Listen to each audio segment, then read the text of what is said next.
Hello and welcome to this Avizo Basics tutorial.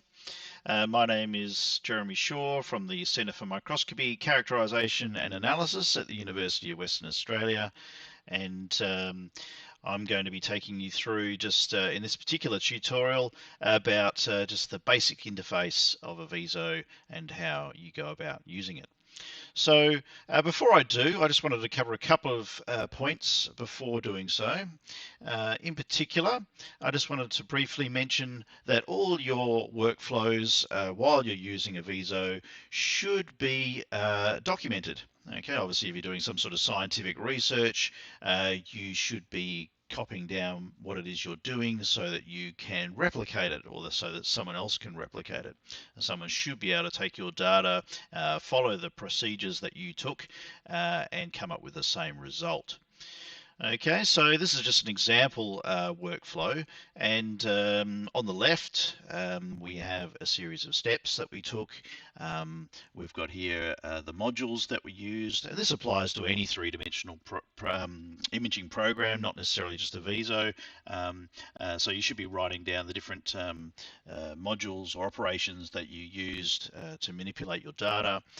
And often those particular modules will have some sort of subsetting that you applied, so they should be documented here in this column. And then finally, a column just explaining why you did what you did. Okay, just a simple explanation of what it was used for. Okay, also I just wanted to briefly discuss why we're actually doing what we're doing.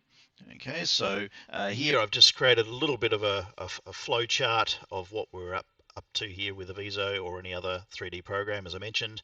Typically, you will have some sort of 3D volume. Okay, it doesn't matter what instrument it was collected on, whether it was a focused ion beam or X-ray CT. You will end up with a volumetric data set represented here by this marble block on the left. Okay, so what we're wanting to do commonly, whether it be pores or cracks or a particular feature like an insect or whatever it might be, sitting inside that volume, you'll be interested in probably extracting it. And here I've just got the statue of David as an example object that we might want to extract from this block of marble.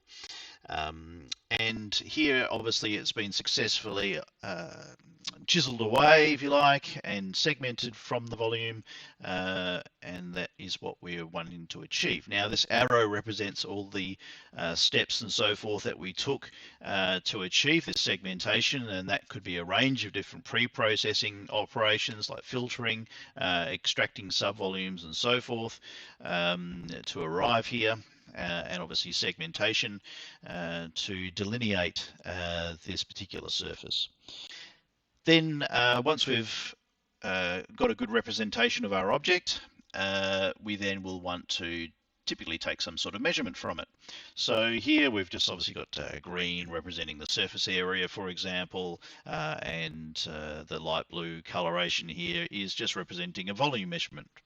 Might be two of the things you might want to measure. As I say, it doesn't matter whether it's a statue of David or a pore structure or a crack structure or some other feature that you're wanting to measure. Okay, so this is the basic workflow or overall workflow for 3D analysis software, and this series of tutorials that I hope to create will cover various steps in achieving this. Okay, so let's look at Avizo in more detail. And I've already got Avizo 8.1 open here. Avizo 8.1 is an older version of the software, and we're now up to sort of, I think, 9 point something or other, so we're a few iterations behind, but most of the functionality is very similar, and you should be able to follow the same sort of steps in the newer versions, so don't worry about that too much. Okay, so what I'm going to try and do is treat this tutorial as if I had a new data set and I was wanting to open it and take a first look at it, and the sort of steps that I would typically take going through a new data exploration. So rather than go through all the individual menu items here, we'll try and explore them as we go. Okay, so I've got a data set. Let me bring that up now. So I have a range of different files here, but the one I'm interested in here is this sediments 6.4 micron TXM file. TXM is just the format for the X-ray CT that I work on, and we can simply drag and drop that into the viewer, and it's going to come up with this message. Typically, if the data is over 1 GB in size, it will come up with this asking you whether you want to read the complete volume into memory or convert it to a large data access format. Typically, just leave it as the default, read it into memory if your computer is powerful enough to do so. If you've got a workstation that's perhaps not up to it, you might need to do the large data access format. This workstation I'm on is fairly powerful, so it should work fine. So there's various ways of dragging data in. I can open data using this little green bubble up here, or I can open data over here, or I could go to the drop-down menu over here. Dragging and dropping is typically the easiest. Avizo accepts various different file formats, and I'm not going to go into all of the different ones. If it doesn't just drag and drop easily, then you'll just have to play around getting data in there a little bit. Okay, so you can see when I've dragged the data in, we've got this little green bubble here. And this green bubble is your data. Most of the green modules you'll see in Avizo are data. Okay, and when I click on it, the properties come up in the properties panel. Okay, so we have the main panel up the top and the properties panel down below, and you'll work in these all the time, so you'll need to keep them open. I typically drag them onto the second monitor, so I've got more room in my main viewer here, but for today's exercise I need to keep them onto the same screen.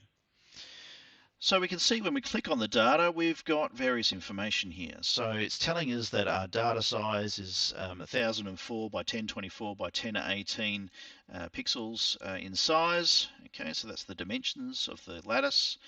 It's telling us that it's a grayscale data set, 16-bit, and this is some of the intensity information over here on the right. And then we have the voxel size. Now this is one of the first things I will check. Okay, to make sure that your voxel size is correct. If you don't, then every time you do an operation on the data and create a new module, that error is propagated down through all the different bubbles that you create. So it's much easier to check that from the start, make sure that your voxel size is correct. Now to check that, you should have the correct units and you should have the correct voxel size. To make sure your units are correct, what you'll want to do is go over to the Preferences tab. So Preferences, if we just open that up, we can see we have a number of different tabs here. And if we look at the Units tab, we can see that we have the option of changing things to whatever we want them to be. In my case, I know that I need microns, so everything should be in microns. So just go through each of these tabs and just make sure that everything is in micrometers. Then click Apply and click OK. And that way it will be in the correct units. Now this number may still be incorrect. Okay, so you might need to put, perhaps it didn't have an option to begin with to set the voxel size, or perhaps it was incorrect, or has got the decimal point in the wrong spot. A number of things can go wrong.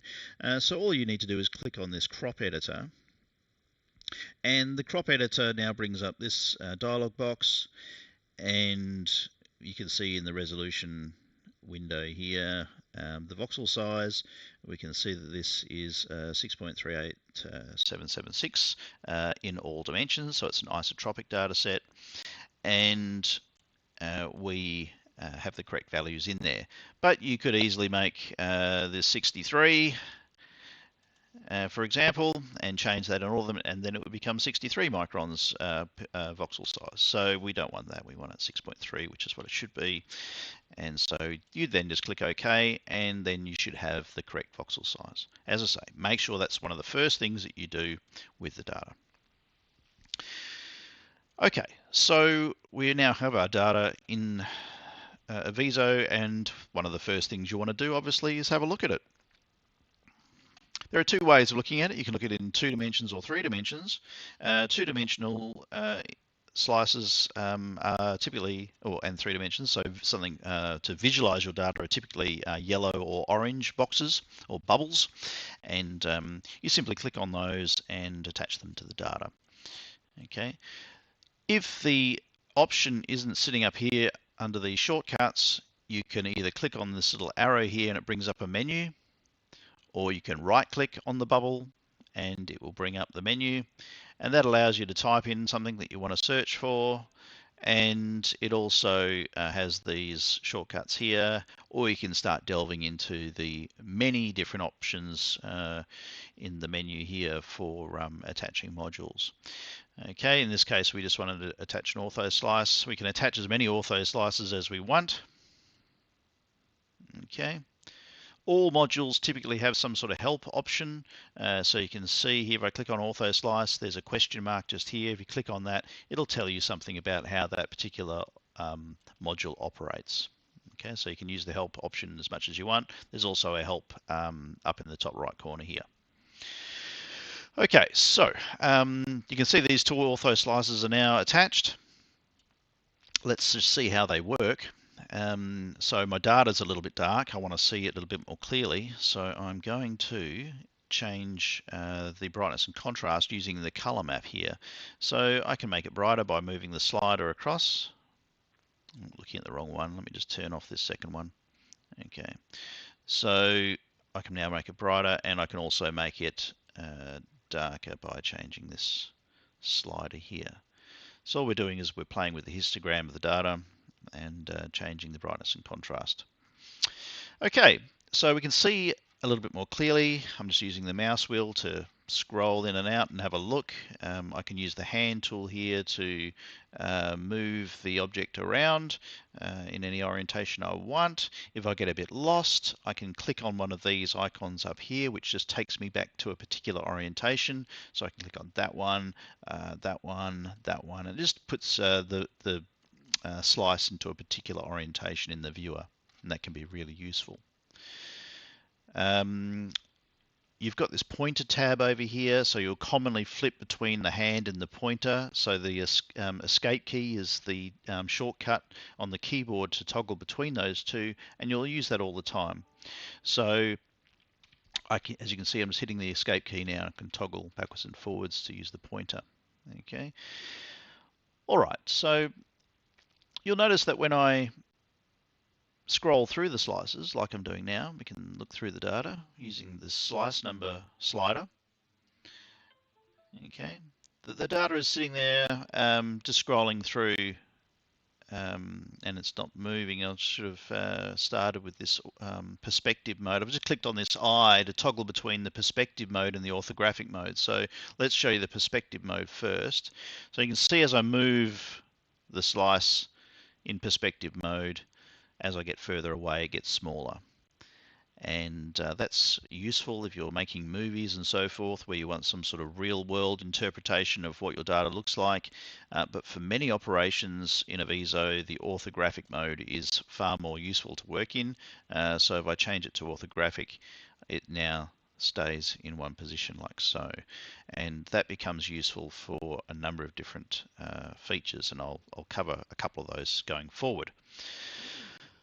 All right, now I mentioned I stuck a second ortho slice on there, so if I put that on now, you can see it's I hadn't changed that one, so it's gone back to what it looked like originally. And they're both in the same orientation. So this ortho slice here is currently in the XY orientation, and this one is in the XY orientation. Let's change the second one to the XZ orientation, and you can see now if I click in the window and move this, we have 2 ortho slices at different orientations through the data. Okay, so that can be useful for viewing the data on occasion, but you notice that the brightness and contrast is different between those 2 different slices. So what you can do is link them. To link, you click on one module and the other module to bring both up in the properties window, and then to do that you hold down the shift key, by the way, okay, to highlight more than one. Okay, and then you've got these little chain icons. This is a little bit different in later versions of the software, but you'll be able to find a similar way of doing it.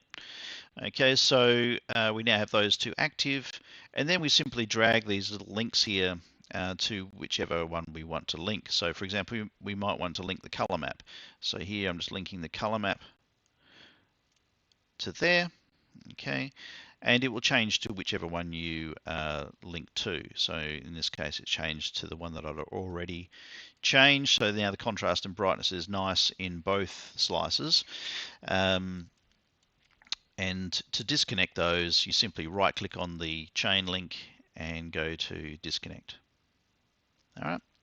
And you can see this little white line has appeared showing that those two modules are linked together in some way, shape or form. Now I've been turning these on and off, so you can see I've just been clicking on the orange square in each of the bubbles, and that will turn that particular module on or off, okay, in the viewer.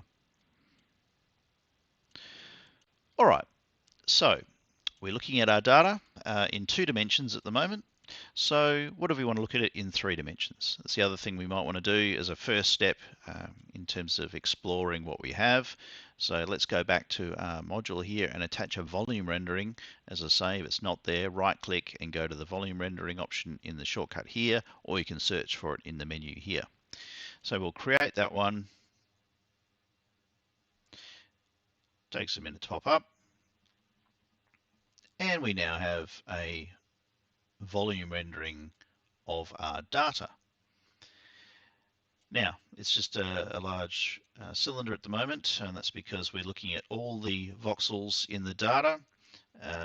What we want to do is use the color map here to change the transparency of the voxels. So here, for example, we might want to make the black voxels more transparent. So I drag this across.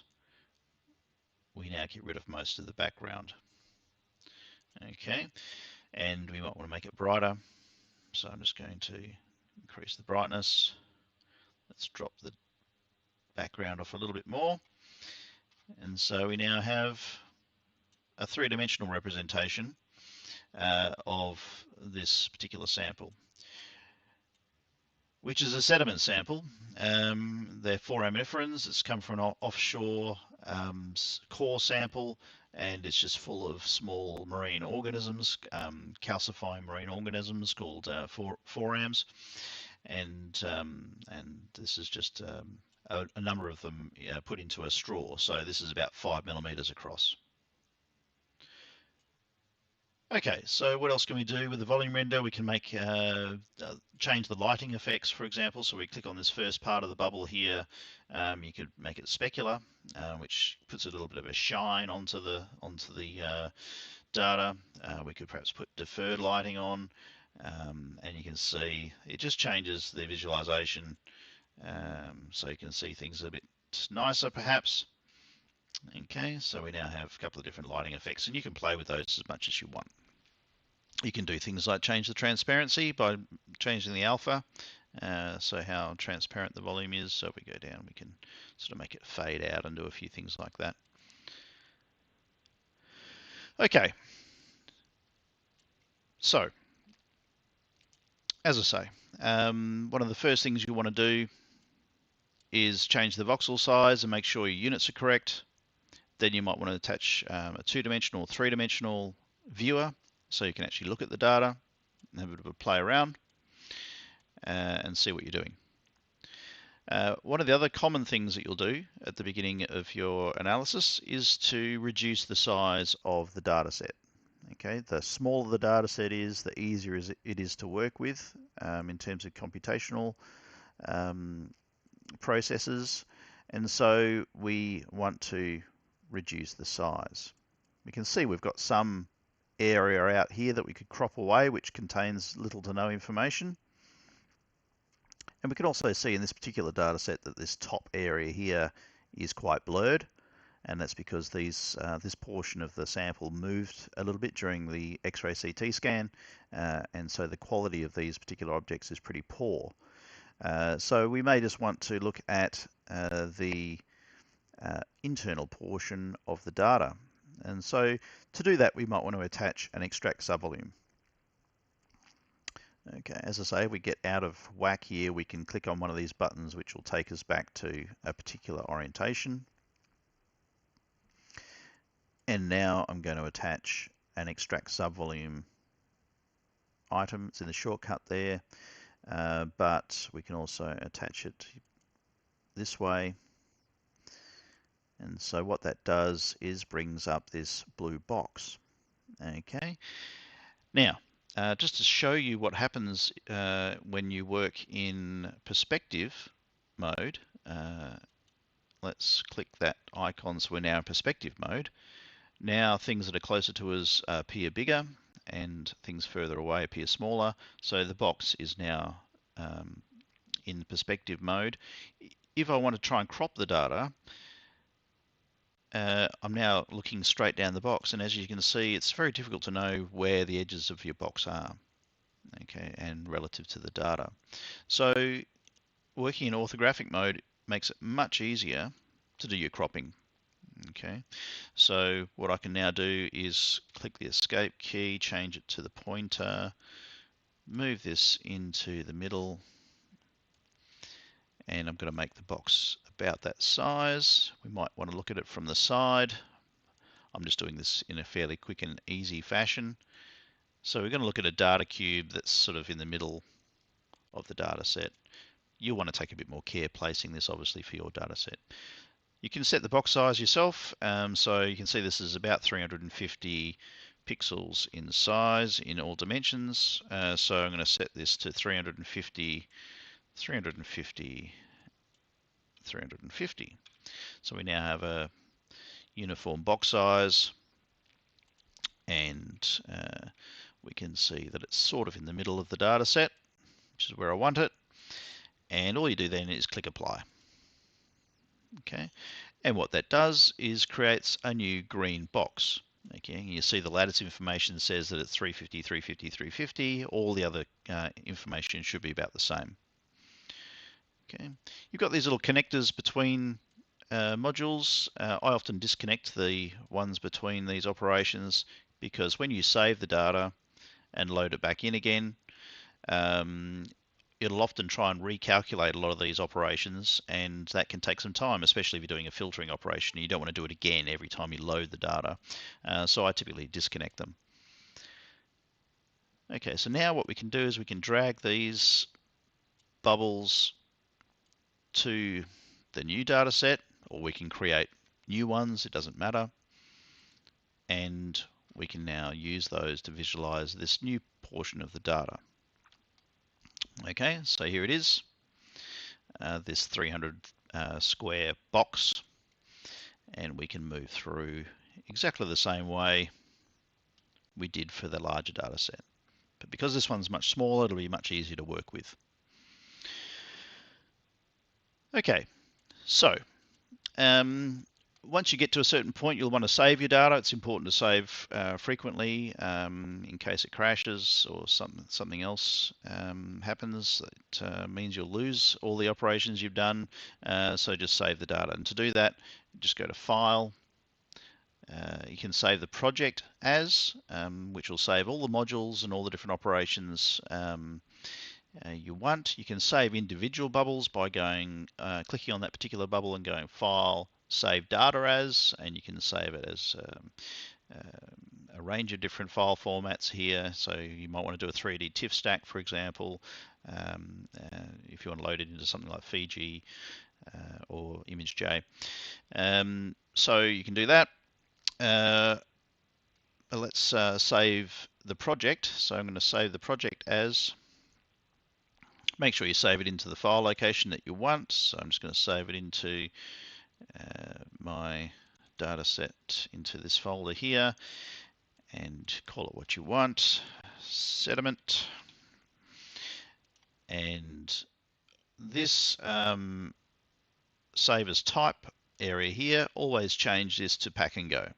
Okay, just saves all the different modules and the connections in a way that allows you to reopen them more easily. The just the simple project one doesn't quite have the functionality that I would like it to have. It's a shame this isn't default because it's the way that you would always save our data with this pack and go. So it's not, you have to change it every time, in 8.1 anyway. Okay, so we're now saving that, and so we're secure and everything's saved away. So that probably brings us to the end of the basic interface. Okay, I've taken you through the main steps that I would go through in terms of looking through most data sets that I encounter. As I say, you just want to make sure your units are correct. Look at the data briefly using 2D or 3D modules, and then you perhaps want to extract a subvolume out. In future tutorials, I'll start to cover more of the pre-processing steps, things like filtering, openings, closings, this sort of thing that you might want to do to the data to help you pull information out and do then the segmentation. And I'll have a separate tutorial on the segmentation editor and then a few other things as well. So that brings us to the close of this tutorial. Thanks for listening, and I'll catch you next time.